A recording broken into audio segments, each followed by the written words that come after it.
fordi at... tror jeg er lidt på igen. Ja. Kan I godt høre mig? Ja, det er godt. Jamen, tak fordi jeg får lov til at dele noget med jer igen. Det er jeg glad for, at I tror mig, eller at I tør at give mig lov til. Jeg skal gøre det efter bedste evne, og jeg håber og beder, at I får noget godt ud af det alle sammen. Uanset hvor I er henne i jeres liv og jeres vandring med Gud.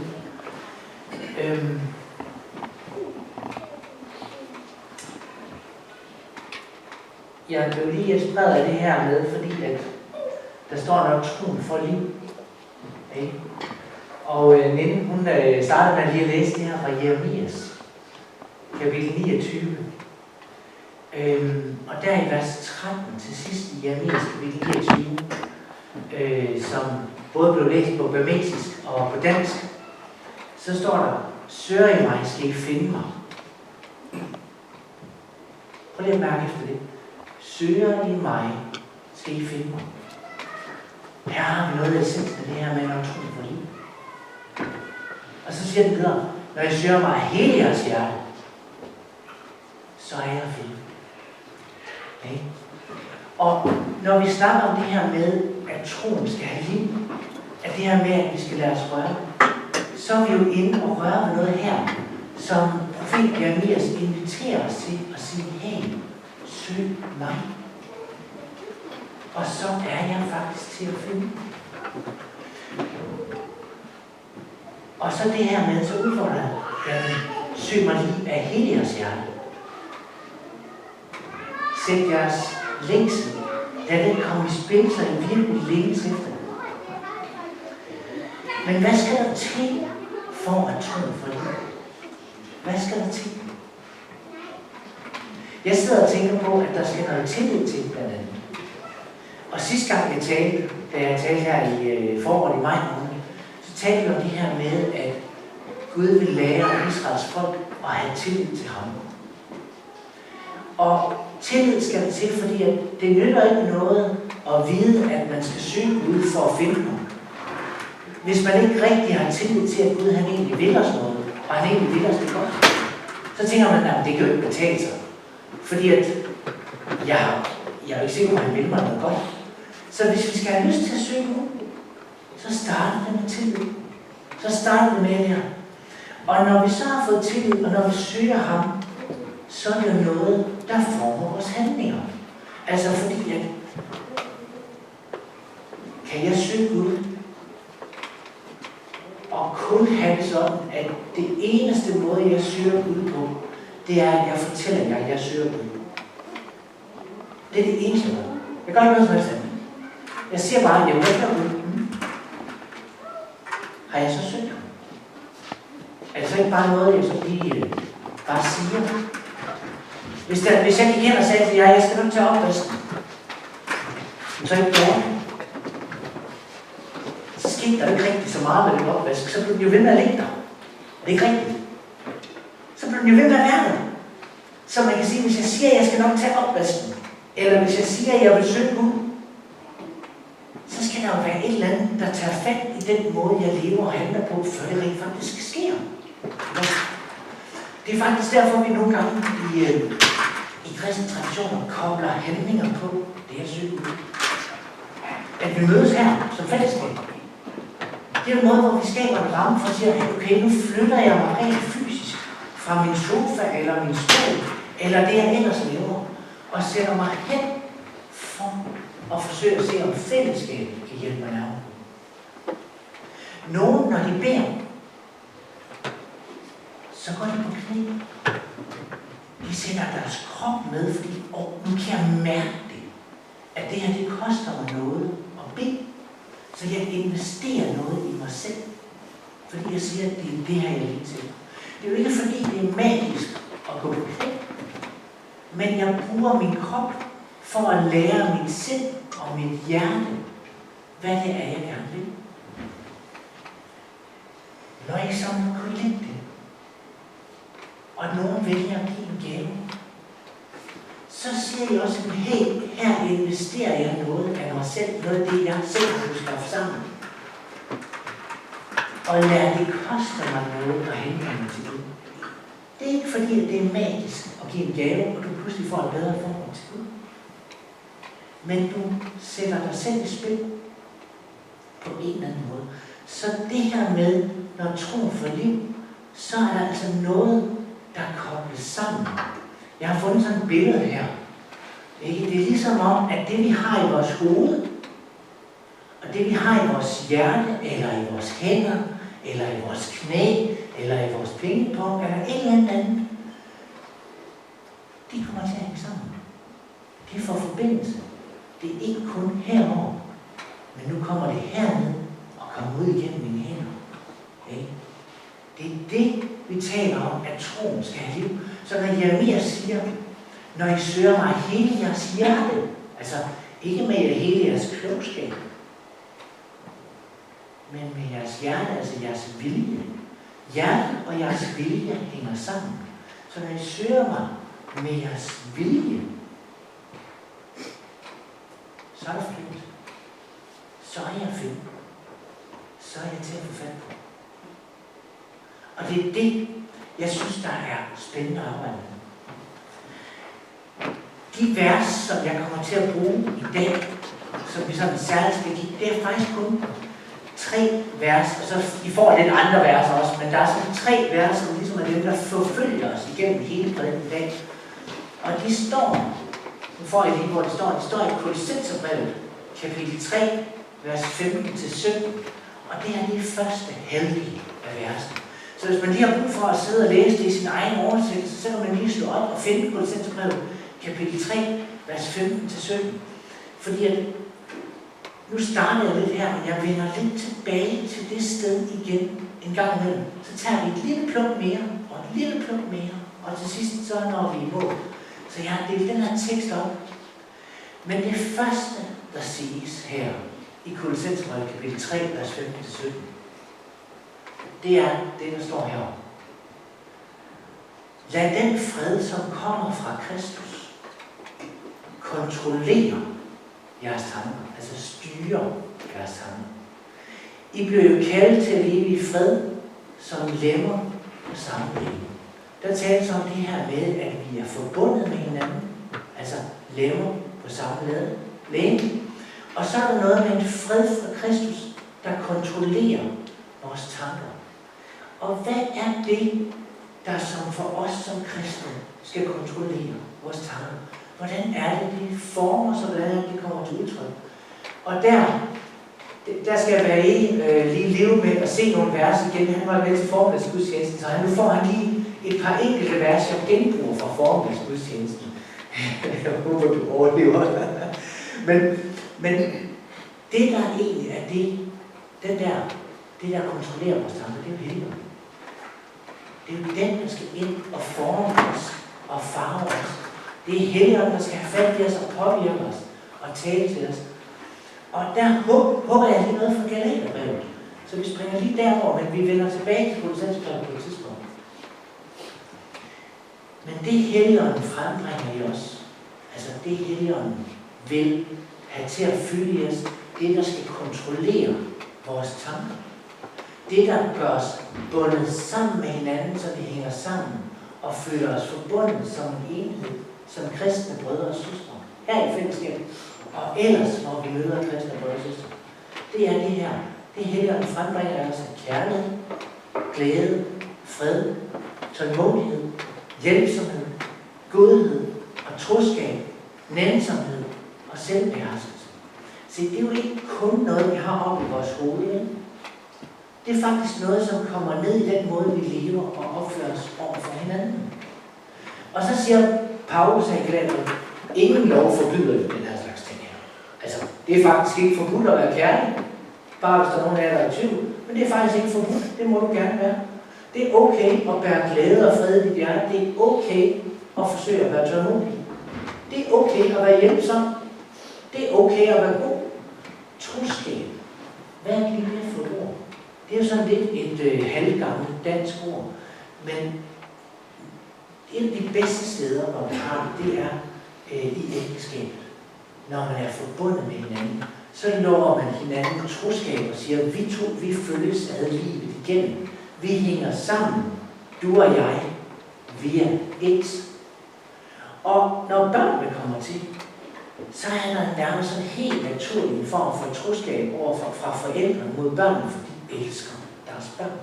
Så der er også den der troskab. Og det kan vi også have i vores venskabsrelationer og behandling i morgen. Men troskab, nænsomhed, selvbeherskelse, der er ikke nogen lov, der forbyder, at vi handler sådan. Det er faktisk sundt og godt, og det er vi alle sammen enige om, at det er en god vej frem at leve og handle.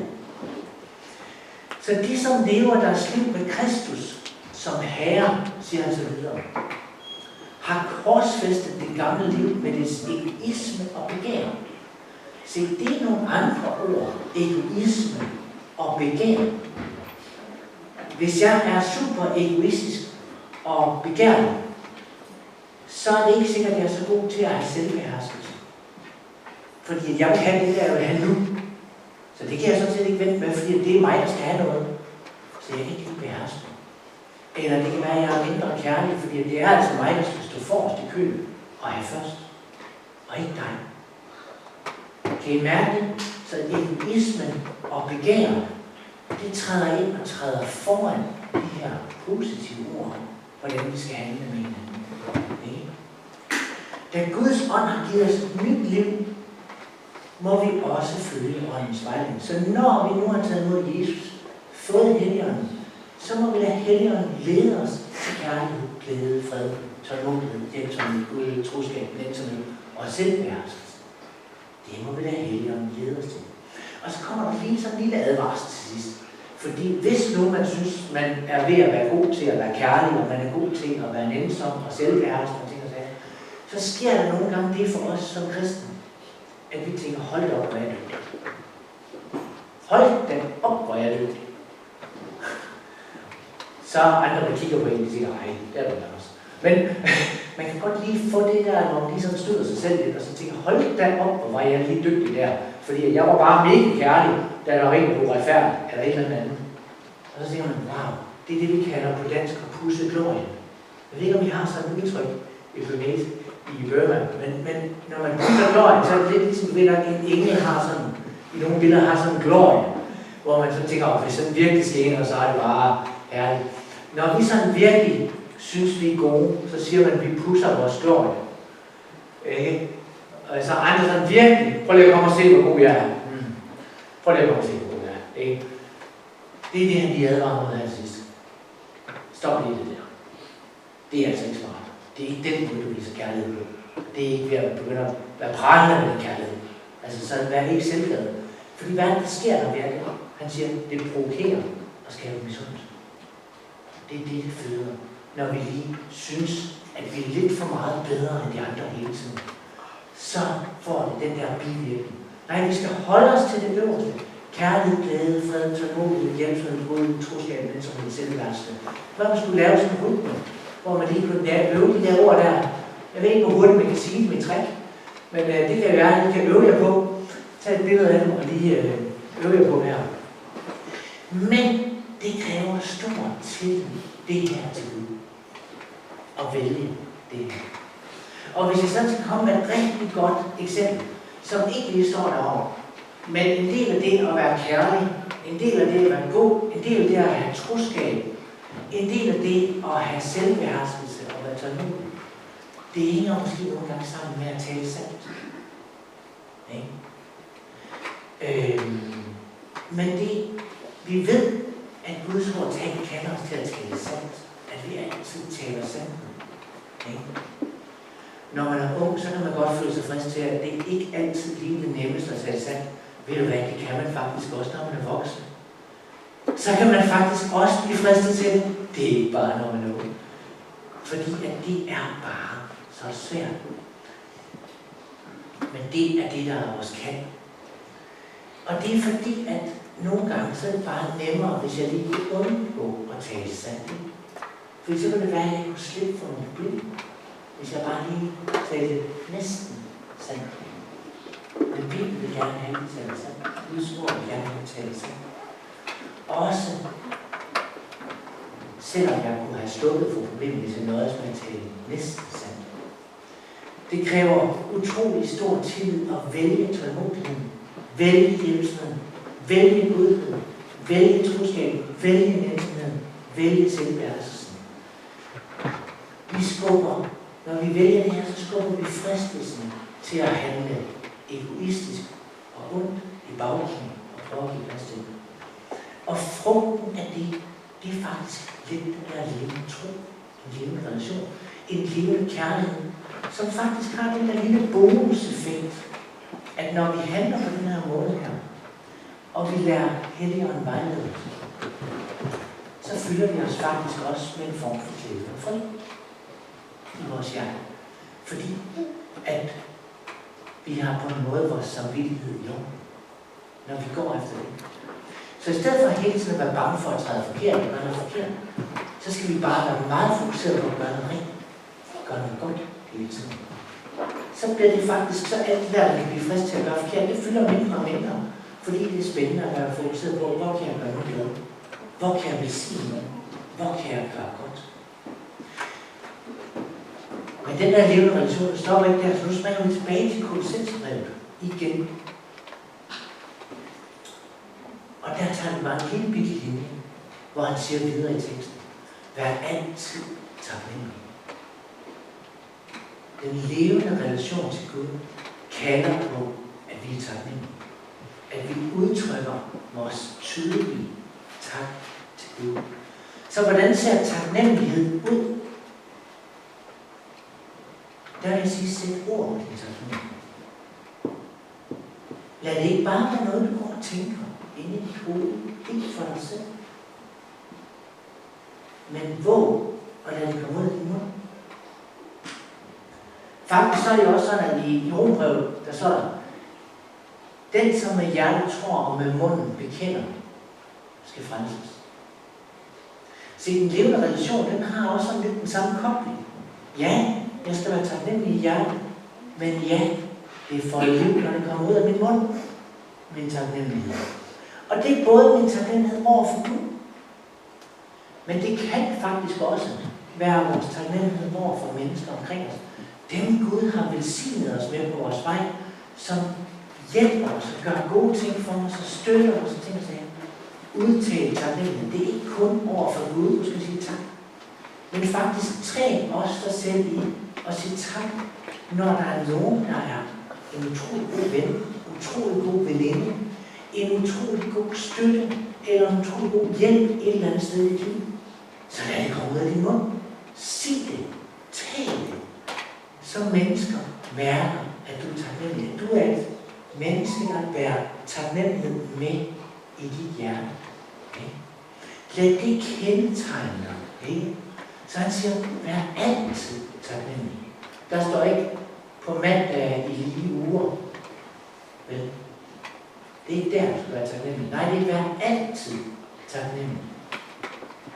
Det er faktisk egentlig lidt udfordrende i starten at være det altid. Men ved I hvad? Det er ligesom at træne. Man bliver faktisk bedre til det med tiden. Så nu mere taknemmelighed, der kommer ud af din mund, nu mere kommer du faktisk helt automatisk til at smile. Nu mere bliver du et glad menneske, der har lys i dine øjne, hvor du tænker, hold op, her er en, der er levende. Fordi at den taknemmelighed, du udtrykker, føder liv inde i dit hjerte. Der bliver forbindelse mellem hjerne og hjerte, når du udtrykker din taknemmelighed. Det forvandler dit sind, din indstilling. Nu er vi på vej ind i efteråret. Og her, man siger i sidste oktober, start november, og så igen en gang i februar måned, så siger man, det er der mennesker har tendens til at blive mest deprimeret. Det er der, hvor folk synes, at livet er surt. Og det er der, hvor man synes, at det er svært nogle gange, hvis man synes, at ting er lidt svære for en. Så er det faktisk der, folk bliver ekstra deprimeret. Her har vi udgiften. Mod. Her har vi udgiften. Ja, kommer også ud i sollyset og få det energier der. Ikke? Fordi det er jo lidt lys, der påvirker. Men her har jeg faktisk mulighed. Hvis du har fokus på der, hvor du bliver velsignet, der hvor du har grund til at være taknemmelig, så giv udtryk for det. Brug din fysiske stemme, som mennesker kan høre, at du er taknemmelig. Undskyld, jeg gentager mig selv. Det er simpelthen for at understrege, at det er faktisk ikke nok, at du kun tænker det herover. Lad det komme ud i din mund. Ikke? Så kommer vi videre i Kolossenserbrevet. Og der siger han sådan her: lad Kristi ord få lov at fylde meget i jeres liv, så I kan undervise og vejlede hinanden med hans visdom. Syng lovsange, salmer og åndelige sange. Og så skal man lige tænke over, hvordan er det lige, vi skal synge de der lovsange, salmer og åndelige sange. Så skal vi lige have en næste linje med. Vi skal ikke bare synge dem. Nej, de skal synges med taknemmelighed i hjertet til Gud. Her kommer taknemmeligheden ind igen. Så det er ikke lige meget, at du bare synger melodien, og sidder og tænker på noget andet. Involver dig selv. Vær til stede i din tilbedelse af Gud. Så det, vi lægger mærke til, det er, lad Kristi ord få lov, det er Bibelen. Vi skal elske og læse Bibelen. Det sted, hvor der er allerstørst vækkelse i verden lige nu, det er primært i Iran, men det vi kalder den farsitagende verden. Og dem af jer, der ved noget om Iran, så ved vi, at der er et muslimsk præstestyre. Det er forbudt at være kristen. Kongen, der var der før, er sat fra magten for 40-50 år siden. Og folk bliver undertrykt, og hvis ikke du har din burka på og tænker sig her, så kan du blive overfaldet og tævet på gaden. Jeg kender en, som flygtede til Danmark, fordi han blev tvunget til at skulle være en del af det hemmelige politi, altså tæskeholdet. Og han havde det lidt dårligt med at have lyst til at skulle slå mennesker ned, eller slå mennesker ihjel, hvilket han også skulle. Så han flygtede til Danmark, fordi det ville han være en del af. Han var ikke kristen, da han kommer til, men han kom i en kirke, hørte Guds ord. Det forvandler ham. Han er en kristen i dag. Men det er det der med, at man læser det. I Iran i dag, bare lige som en lille sidebemærkning, det var sådan lidt sjovt,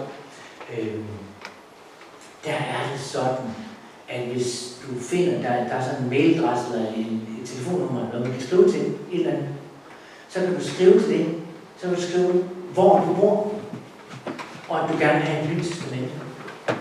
Og så mellem 24 og 48 timer efter, så får du en besked tilbage. Og så får du at vide, under den der bænk ved busstoppestedet, der er der klistret en bibel fast, eller et nyt testament fast til dig som lytter. Så alle i Iran, der savner et nyt testament, kan inden for 48 timer få det. Og vækkelsen eksploderer. Der er masser af mennesker, der kommer til tro. Og det er fordi, de begynder at læse i Bibelen. Der er Kristi ord for lov at fylde meget i deres liv. Der er for eksempel masser mere om det. Der er mega spændende. Der er sådan et discipleskabsprogram, man også kan downloade på sin app og få det på dansk og sådan ting, man har lyst til det. Som er lavet til det, hvor man 2 personer bare kan følges ad i 30 uger og snakke tro og snakke liv og lade sig udfordre. Og det er super simpelt. Men det handler om, at man lader Bibelen komme til at fylde. Det forvandler ens liv. Så Gud gør noget, når vi åbner Bibelen. Så lad nu være med at lade den ligge og samle støv, men lad den fylde hver eneste dag. Ikke? Så have plads til ordet og til tilbedelsen i dit liv. Læs hver dag, tilbed hver dag. Men så er det vigtigt for mig at sige, det er jo ikke for, at Gud skal holde mere af, at du skal gøre det. Så du sådan ligesom skal sige, jeg skal lige fylde den der checkliste. Jeg er af, fordi ellers elsker Gud mig ikke. Nej. Du er allerede elsket. Før du overhovedet overvejer at begynde på det, så vil Gud dig. Så du gør det ikke for at gøre Gud mere glad, men du gør det, fordi at du godt kunne tænke dig at lære ham bedre. Så hvis du har den længst i dit hjerte, så begynder jeg at arbejde med det. Så prøv at give plads til det. Nogle gange så kan det jo godt at læse sammen med andre. Og jeg har de sidste par år lavet sådan en lille bibelreflektion på Spotify, hvor hvis man ikke har nogen at læse sammen med, Beklager det på dansk. Men hvis man ikke har nogen at læse sammen med, så kan man lige gå ind og lytte til en bibeltekst. Og så lige nogle umiddelbart korte tanker, jeg gør til den tekst. Og det er jo bare mine tanker. Det er ikke, fordi mine tanker er klogere end jeres. Men så kan man bagefter tænke sine egne tanker og mærke efter, om det kunne rykke noget hos en. Og der har jeg gennemgået hele Kolossenserbrevet, som vi lige læser det der her. Jeg har gennemgået hele Efeserbrevet, og jeg er i gang med Lukas evangeliet. Så stille og roligt, så kommer der mere og mere tid, hvor man kan læse et stykke. Det tager sådan 5-7 minutter hver. Men det er faktisk bedre, at du selv åbner Bibelen og selv begynder at læse. Og endnu bedre, hvis du finder en at sidde og læse sammen med, så I kan snakke sammen om det, I læser, og hvad det er, I synes, I forstår. Så er det meget bedre, end det, jeg har her. Fordi så sidder I ansigt til ansigt og snakker sammen. Læs hver dag. Tilbed hver dag. Ikke for at Gud skal elske dig mere, og det gør han allerede. Men fordi det er godt for dig. Og fordi, at så kobler du dig andet til det, vi læste i starten i Jeremias' bog. Når I søger mig hele jeres hjerte, så er jeg at finde. Men hvis man skal søge ham, så er det ret at vide, at hvad en søger, der hvor man ved, at han er at finde. Ikke? Og han er at finde her. Det er den vej igennem mennesker, der kommer til tro på Jesus. Det er her. Det er ikke alle mulige andre steder. Det er her. Og så er det kristne fællesskab, det hjælper os. Men det er, når folk læser Bibelen, de bliver mødt. Vi glemmer lidt, hvor meget Gud han ønsker fællesskab med os, hvis vi ikke søger at være sammen med ham. Så glemmer vi lidt, hvor meget han egentlig bare virkelig ønsker at have fællesskab. Prøv at tænke på den gode ven, som du ikke har set i 2 år, og som du endelig får lov at være sammen med. Og hvor man bare kan mærke, hey, det her venskab, det er bare stadigvæk leve. Vi har bare stadigvæk et super venskab. Ja. Det er så Gud ønsker at relatere til dig. Han siger, yes, endelig. Nu har du lyst til at være sammen med mig. Fedt, jeg vil virkelig også være sammen med dig. Vi siger nogle gange i Bibelen, at vi kan gå 1000 skridt væk fra det, men der er altid kun et skridt tilbage. Der er altid kun et skridt tilbage. Og det er fordi Gud, han er altid klar. Han vil altid gerne være sammen med os. Han vil altid gerne have fællesskab med os. Og han vil altid gerne tale til os, og altid gerne lede og vejlede os ved helligånden. For det er det, han vil. Han vil have relation. Det var det, vi blev skabt til i Edens have. Så når de kom til at spise frugten, hvad er det første Gud siger? Hvor er du, Adam? Hvor er du? Han spørger, jeg leder efter dig. Hvor er du med? Jeg vil gerne have fællesskab. Så når vi siger, at vi skal søge om hele vores hjerte, ja. Men han søger hele tiden, hele sit hjerte efter os. Hele tiden. Han længes efter os. Vi må bare mærke efter, om vi også vil ham. Så videre i Kolossenserbrevet. Lad alt, hvad I siger og gør, være motiveret af lydighed mod Kristus. Altså, forsøg at ligne Kristus. Og taknemmelighed til Gud Faderen for alt, hvad I har fået gennem Kristus. Og det jeg egentlig lægger mærke til der, det er, at på en eller anden måde, så er der en sammenhæng mellem det at modtage og give. Ja. Så der er noget med, at vi også giver noget, og så modtager noget fra ham. Vi kan kun for alvor modtage det fra Gud, som vi er villige til at dele videre. Og det man kan sige, det er, at i forhold til det her med troen, så vokser troen, når vi taler om den. Når vi begynder at sætte ord på den. Når vi deler den. Troen har en tendens til at, ligesom at finde fodfæste, fast grund at stå på, så man ikke skvatter i troen. Og blive en levende realitet for os, når vi på forskellige vis begynder selv at sætte ord på, hvad det er, vi tror. Når vi selv bruger ord, hvor vi siger, jeg tror. Et godt eksempel, det var, at vi havde åbent kirke, det har vi en gang imellem. Så var der nogen, der kommer ind her og sagde, og så stod jeg og snakkede med dem heroppe i naboen, og så snakkede vi dem, hvad tror du? Tror du på Gud? Og så var der en anden, der kom med den første udsagn. Jeg ved ikke, om jeg tror, men jeg håber. Men så var han på vej. Okay? Så startede processen. Han turde ikke at sige, at han troede endnu, men han turde godt at sige, jeg håber. Jeg er begyndt og have lyst til at tro. Sæt ord på der, hvor du er. Også hvis det er, at du bare håber. Så sæt ord på det. Det er det, du kan have lov til. Det er der, hvor vi prøver at lære at tro. Men noget tilsvarende gælder faktisk ikke bare for det her med at sætte ord på troen, men det er faktisk også, når vi tjener i tillid til Gud. Når vi deler Guds godhed med mennesker, når vi handler kærligt, når vi handler, så sker der noget på samme måde. Så det handler om, nu tror jeg faktisk lige, at jeg lige på.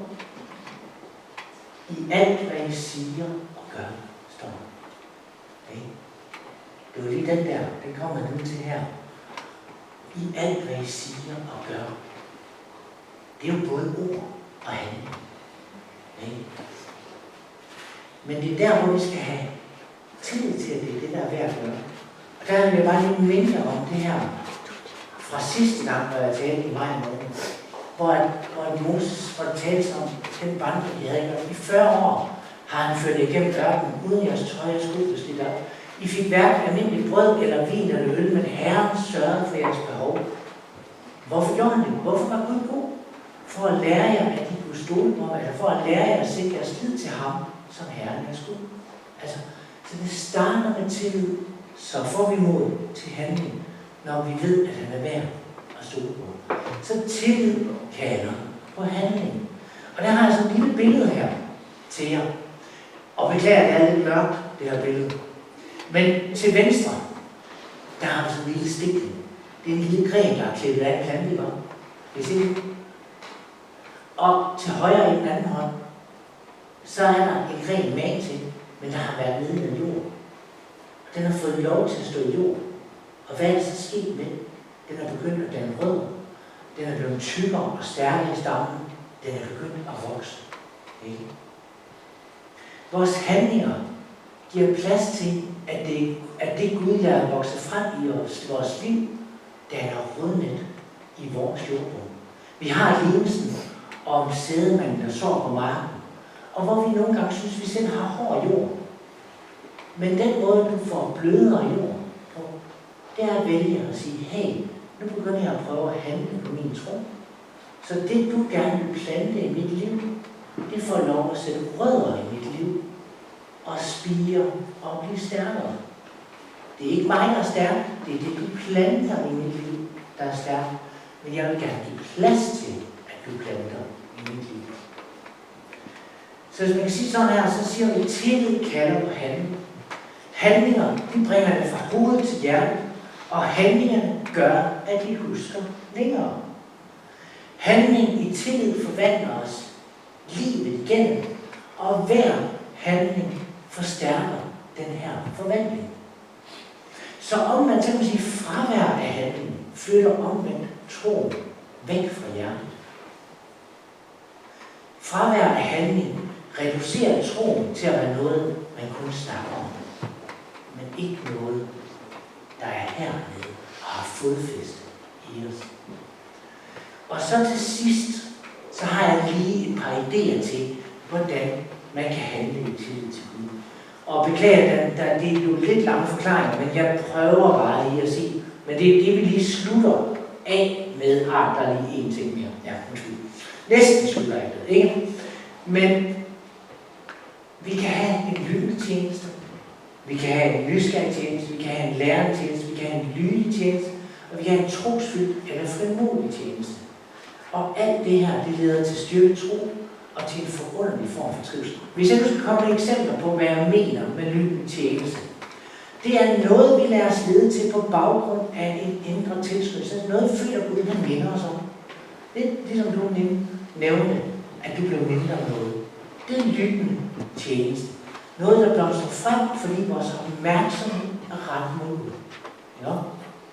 Nysgerrig tjeneste, det er i mit hoved det, der kendetegnes ved en positiv og forventningsfuld indstilling over for Gud og siger, hvor vi så næsten tænker, kan jeg vide, hvad du vil bruge mig til nu? Kan jeg vide, hvad du finder på i dag? Nu er jeg sået op. Kan jeg vide, hvad jeg skal have lov at lave i dag? Det er den der lidt nysgerrige tjeneste. Jeg ved, hvad jeg får lov til. at gøre sammen med dig, Gud, i dag. På engelsk, så i The Message-oversættelsen i Romerbrevet kapitel 8, der siger han, what's next, papa? Altså, hvad skal vi nu, far, mand? Ikke? Hvad skal vi nu lave? Ikke? Det er den der nysgerrige tjeneste. Jeg kunne godt tænke mig, at du viste et eller andet. Og så tror jeg, at når vi er nysgerrige, så åbner Gud døren på klip. Hvor vi finder ind af døren. Så er der lærende tjeneste, hvor vi giver rum for, at Gud og troende omkring os kan lære os at tjene på måder, vi måske synes var lidt fremmede for os. Noget vi ikke har prøvet før. Det er faktisk også det, I nogle gange træner hinanden i fællesskabet her, når der er nogen, der skal dele et vers, der er nogen, der står for nadveren, der er nogen, der samler kollekten ind. Men det er også et samfund, hvor vi bruger det her. Hvordan kan vi lære at møde vores venner, vores familie på en anden og en ny måde? Så vi begynder at turde drømme om, at Gud igennem os kan virke til at tjene andre. Altså, så vi lærer andre, vi giver nok, gør du på den måde. Nej, måske kunne jeg så også gøre sådan. Det er en lærende tjeneste, hvor vi lærer os smitte af hinanden. Så er der noget med lyttetjenester. Det er måske den, folk synes er mest træls. Fordi lydig, det betyder, okay, jeg skal nok. Ja, jeg gør det. Men det er der, hvor vi kender tilskyndelsen til at tjene, og hvor vi våger at holde fast i, at vi gør det. Selvom vi godt ved inde i vores hjerte, at det her det kommer til at koste noget. Det bliver bare lidt besværligt for os. Det er lidt træls på en eller anden måde. Så er det lyttetjeneste. Men det lærer vi altså også noget af. En gang imellem at gå den vej og sige, hey, jeg gør det, selvom det koster mig noget. Okay.